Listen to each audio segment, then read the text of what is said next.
everybody? Welcome to another episode of the Trust Your Board podcast. My name is Stephen Wright, joined by Mr. William Monroe. Will, how you doing, man? Steve, I'm doing well. It's Monday after the first week of football. It's exciting. Mixed review on fantasy, not so mixed review on real football. The Eagles really let everybody down, fantasy owners and fans included. But I don't think you're doing you're probably pretty on par there with your 49ers. Yeah, bad week for both of us. I think I could swallow mine a little bit better because at least I could say, well, we were missing wide receivers and George Kittle got hurt. I don't know. I mean, you had an injured Rigger, but he's still playing. So I don't know if you can really hang I guess Sanders in the line, I guess would be your excuse. I thought you were going to say it was a good team that you lost to. That's really, I think. Yeah, that too. Yeah. I was talking to my parents earlier, and my mom was, super excited, and she's like, "Oh, it's gonna be a good game." I'm like, no, it's not gonna be a good game. It's gonna be a trash game because Washington sucks. Yeah. So good game from a fan's perspective that they should have won, but it's almost like the offense was the complete opposite of last year. Last year, you only had an offensive line and a running back. This year, you only had wide receivers for this game. The offensive line, they were down already 2 starting offensive linemen for the year, and then your best starting offensive tackle doesn't play. So you're down 3 linemen, and then his replacement gets hurt within the second quarter. So they were, you thought Carson was bad with a good offensive line and bad receivers.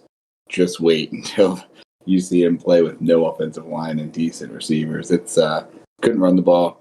Could barely pass block, so I'm surprised they did so well in those first few drives with what they had going. Yeah, you also have the, and I don't know how much something like this would factor into it, but you also had the Ron Rivera situation where you needed an IV at half or something, and creates motivational situations, and that stuff powers the team sometimes. So I'm sure that had some sort of impact.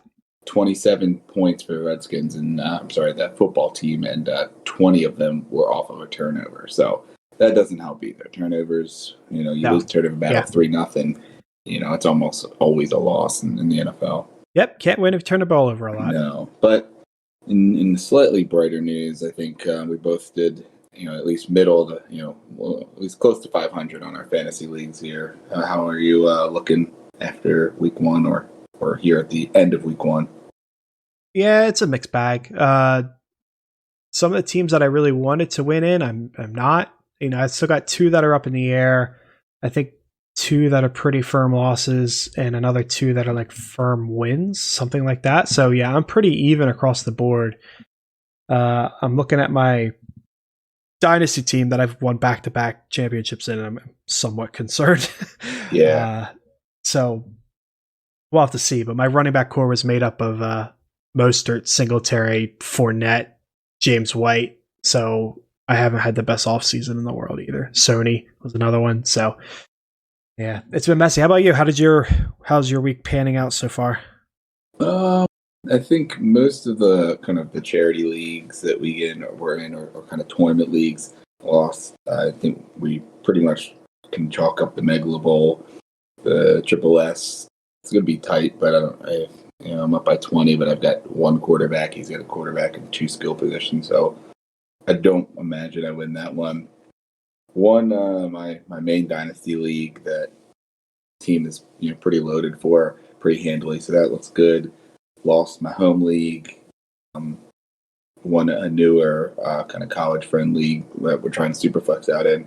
2 that are really on the line here are our co-dynasty league that I think we need, about 10 or 20 from Tannehill here to pull off. Yeah, I think it's just 10. Yeah, we'll be fine. Should be good there. But in our work league together, I am down by about 23 and we just got Barkley left. So Barkley in a half point, 23-point deficit.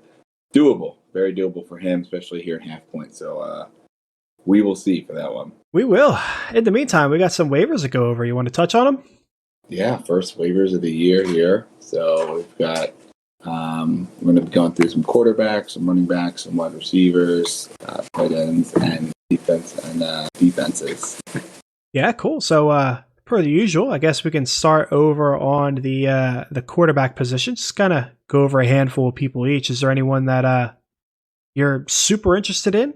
No one specific. One I think that would be interesting. I think point out that hasn't played yet is Tannehill.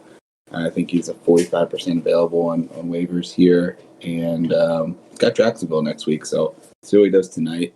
He's someone that I think I'd be interested in potentially adding next week for what could be.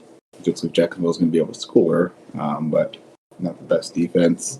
Any other guys that played so far interest you? Yeah, I mean, the one that jumps out the most is Garoppolo. Had a solid week, nothing mind blowing, but it was fine. But he has Jets coming up, so solid matchup. But you run the risk in San Francisco of that big matchup just being a running back's delight, and the quarterbacks and the pass catchers don't need to do too much. So that's kind of the gamble with San Francisco, but the matchup's there. So if you're somebody that's going to be streaming, that's a solid matchup. I agree with you. Tannehill, pretty interesting. Yeah. Another interesting one, I think, is Tyrone Taylor. He didn't play great this week, but we saw Deshaun Watson, a rushing quarterback, be able to put up some trash points against the Chiefs. So they likely will have to be able to, come back or at least put up some garbage points. So he could be someone that's interesting if you're desperate for a quarterback and kind of need an upside play. Yeah, for sure. He ain't bad. We've mentioned Goff during a lot of our mocks. He didn't have a good week, but he does have the Eagles. Mm-hmm.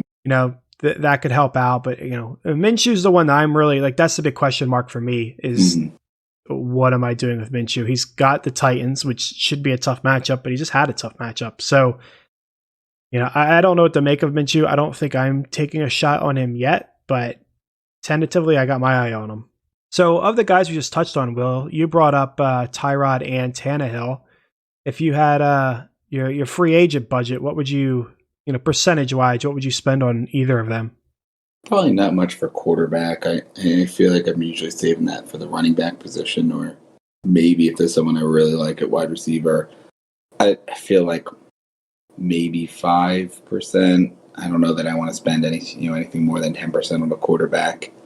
So I'd say if you have somebody you really like, maybe somewhere between 5 and 10. But unless you think you're going to get this guy for multiple weeks, I don't think I want to really spend more than 5. What about you? Yeah, I'm in the same boat. There wasn't a Lamar Jackson that broke out, or Mahomes from a couple years ago. Like nobody really showed out as being a game changer. If you're streaming, I think you got plenty of options, and you could get away spending a few bucks. Yeah, you may have to spend up on him. So maybe Joe Burrow plays on Thursday against the Browns, but he's someone that you probably can get, on the cheap. You wouldn't have to spend up like you did on Mahomes or Jackson. Yeah, for sure. Mm-hmm. For sure. So kind of our normal quarterback strategy that we talk about in drafts, we punt the position, and that's kind of the same with, the fab budget. We're not going to spend a lot on a quarterback unless it's someone like a Lamar. Yeah. But with quarterbacks out of the way, let's turn to running backs, because we definitely have some interesting options to go over there. I think there's probably 2 people top of mind on everyone's list, and that being Malcolm Brown and Nyheim Hines. Well, we could start with Malcolm Brown. What do you think of him?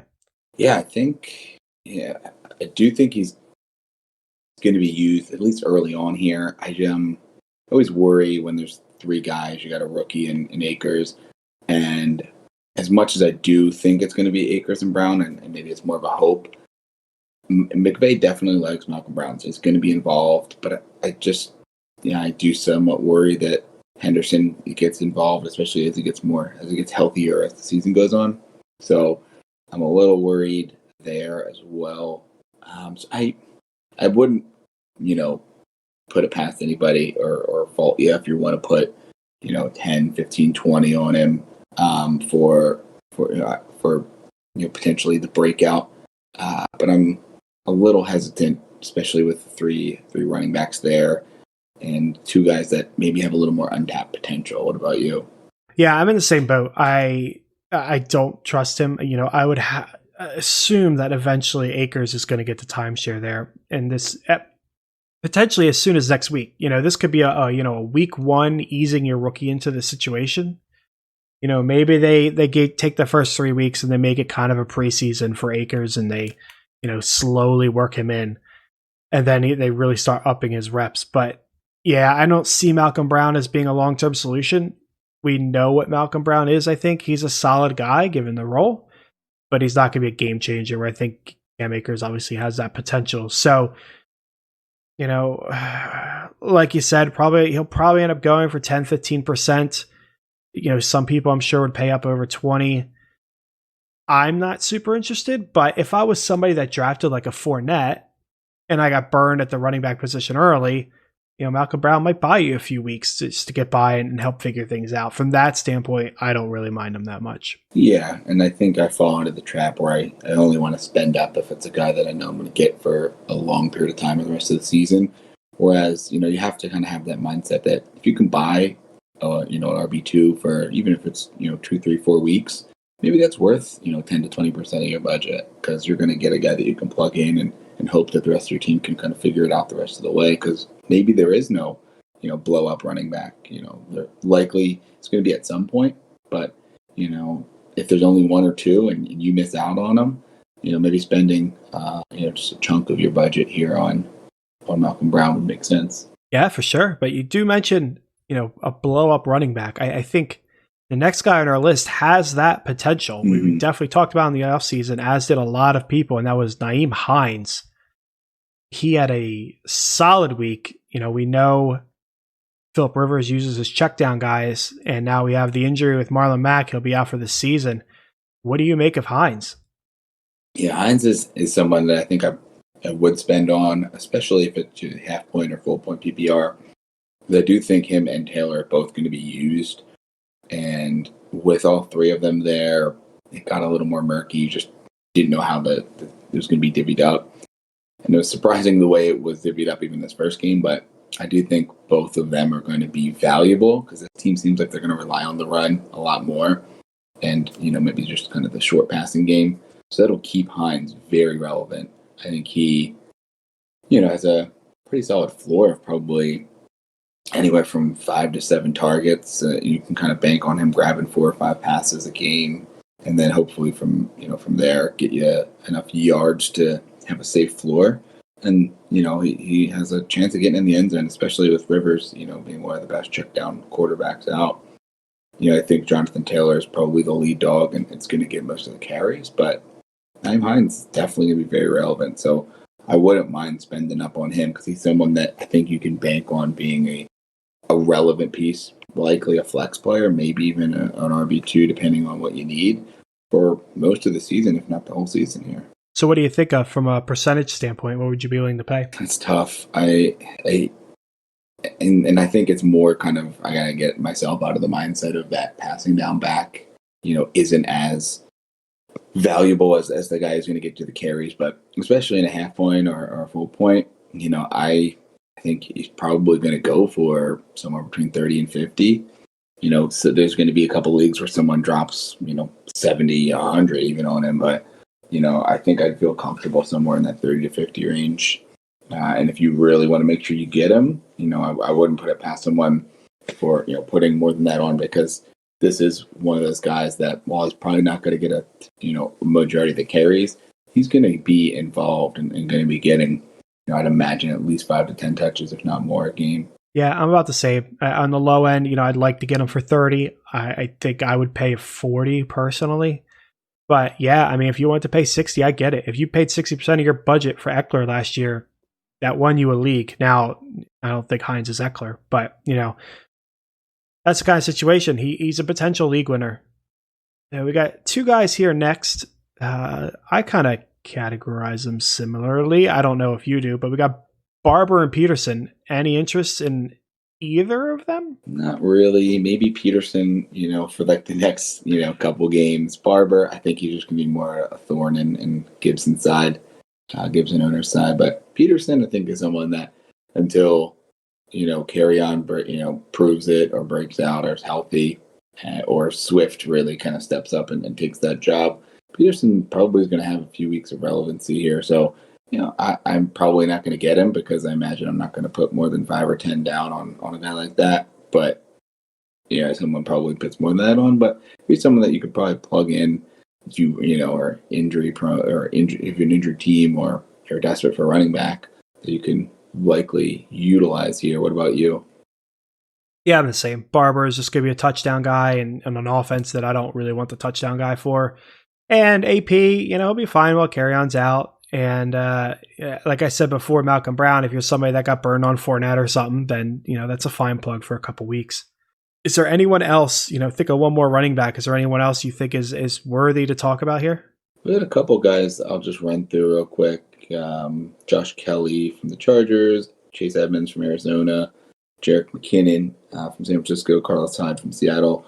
All seem to have, at least decent matchups. Josh Kelly is someone I think that interests me. I think he could have some relevance. I don't know that I really want to spend up with Eckler there, with Justin Jackson. They seem to really like him. But he's a guy that if you can get on the cheap, could be interesting. Yeah, he's definitely someone to keep an eye on.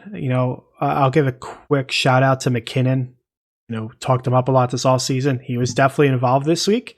And I think you can expect his involvement to increase as he shakes the rust off and really gets familiar with the offense and playing again. It's been a while since he's played, so it's going to take some time for him to get up to speed. So I think that wouldn't be a good shout as well. But for both of those guys, Will, I think we both agree you're not breaking out all your budget for him. This is more of like a 10% play if you need a running back shot, even lower maybe. Yeah, I mean, I think that kind of there's not outside of those two guys we mentioned, there's really not anyone I'm wanting to spend a ton on. Perfect. So let's go ahead and transition over to the wide receiver position. Quite a few options here. There are not a lot that I trust, but yeah, quite a few. I guess we can start with Robbie Anderson. I say a surprise game. Curtis Samuel too.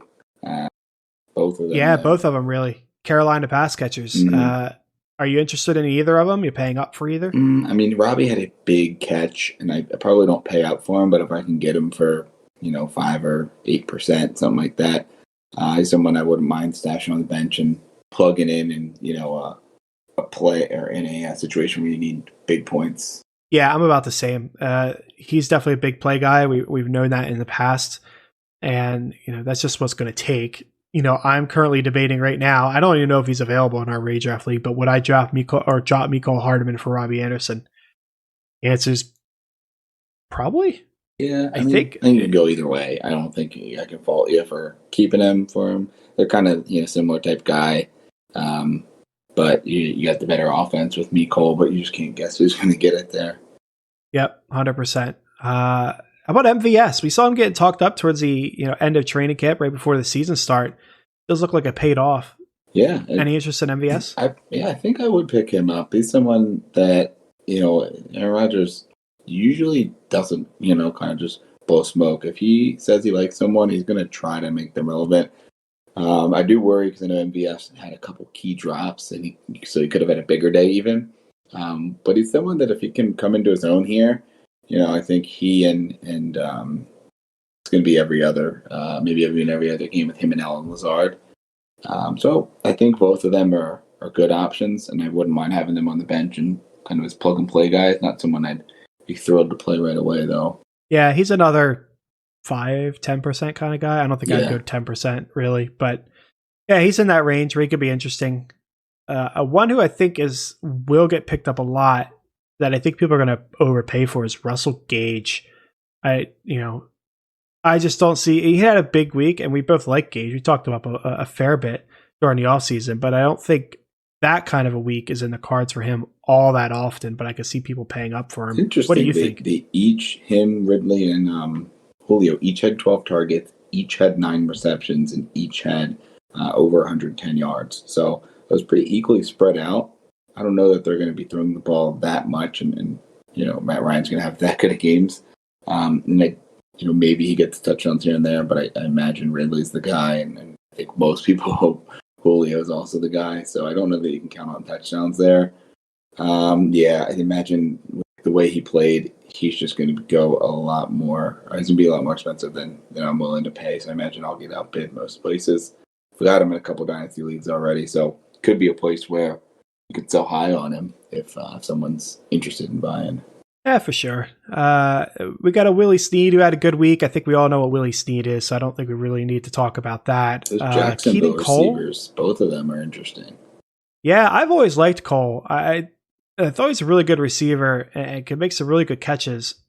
With that in mind, he had a good week, and I'm not touching him. It just, I don't know, flash in the pan maybe. I think I'd be more interested in Laviska Shenault. I was a little out on him in the offseason here, but just knowing that someone has to step up. DD was inactive, so we'll see if he gets activated. But if Laviska can step in and be relevant, be someone that Garner likes and trusts, he could be someone that, dynasty people will be, looking like brilliant for taking him into the mid-second round. But even a redraft, it's just with him, it's always been injuries. You just have to, when you pick him up, you have to know that there's a chance that he's going to have those kind of nagging injuries. One of those guys that mid-game leaves, maybe comes back, misses a game here or there. So something to take note of, but he's got a lot of upside. So I wouldn't mind, dropping 5 or 10 on him and kind of see what happens. Yep, agreed 100%. Anyone else you really want to touch on, good or bad, out of the wide receivers? Paris Campbell's interesting. He had 11 points here in half PPR, not super owned, going against the Vikings. A lot of mouth speed there. I was really happy to see Mike Williams out there playing and looking good. I was going to mention him. From what I saw. Solid game. Yeah.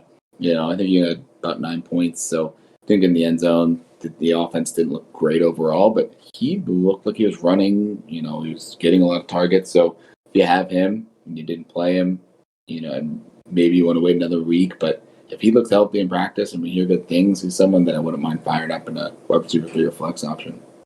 Yeah, he took some big hits, too, in that game. He did, and he got back really up. So that was the big worry. Yeah, for sure. So with wide receivers done, we'll turn our attention to the tight ends. Had a couple worth bringing up. TJ Hawkinson, I think everyone is taking a look at. Highly owned for the most part, but worth taking a look at. Are you placing a large bid on Hawk? I don't like to place a ton on tight ends, but him and our next guy, I wouldn't mind putting 10 or 15 down on and kind of seeing what happens. I imagine both of these guys, Hawkinson specifically, probably owned a lot more. It looks like Yahoo leagues, he's owned about 74%, rostered in about 74% of leagues, but definitely someone that he and our next guy here are someone that I wouldn't mind dropping some cash on with just the opportunity they have and then the talent that we saw once again here. I just hope it's not week 1 TJ Hawkinson from 2019 continuing.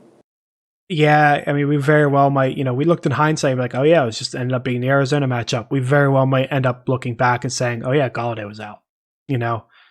That's my worry with Hawkinson. But, like you said, 10, 15%, I don't really mind that. So I'm okay there. The other player that you mentioned there, Dallas Goedert in Philly. Again, not highly owned, but over half of leagues. I think around 55% owned. So he's definitely available out there for half of you. What would you drop on Goddard? I know you want to drop something. Yeah, luckily was the last to take a tight end and have him in our work league here. So worked out there. He's got the Rams coming up. We didn't really get to see what the tight end position looks like how they defend the tight end well because unfortunately Mr. Blake Jarwin got hurt and is likely going to miss the rest of the year here. But I don't know that they're particularly great against tight end, and the Eagles are going to use the tool tight end set. As I mentioned, they looked really good the first couple drives. About a quarter and a half, really bad the rest. But Lane Johnson and Miles Sanders, 2 of their probably best 5 or 6 players on their team, weren't playing. So when you get them back, you imagine the offense is going to be humming a little more, and they can sustain some more drives. But Goddard, he got deep. It wasn't even a jump ball and 10-yard pass. It was probably about 30-40-yard pass that Carson put right where Goddard needed to have it, and it was kind of a corner route that he's able to catch and run to the end zone. So he got all the athleticism in the world. Just got to hope that offensive line can stay healthy and he can get the ball. But he's someone I wouldn't mind putting 10 or 20 down on if you really need a tight end.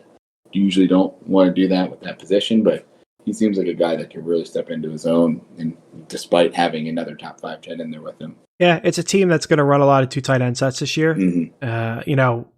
Eventually you assume Alshon's coming back and Rieger's going to get fully healthy and Sanders is going to play. At that point, Goddard might end up becoming a worrisome asset to hold. But, how long is that going to be? And if this buys you, 3 weeks of a starting tight end or 3 weeks of starting tight end, then it's probably worth it, right? So, yeah, I'm pretty much in agreement with you on everything and price. He's an interesting guy to hold. Just if you hold him, keep your eye out for somebody else and just know that, you could start seeing a decline when people start getting healthy. Is there anyone else you really want to discuss here in the tight ends? One guy that looked good was Chris Herndon. He didn't have a great game, but I think he had like 7 targets, brought down 4 of them, 47 yards, right? You're going to be banking on touchdowns for him.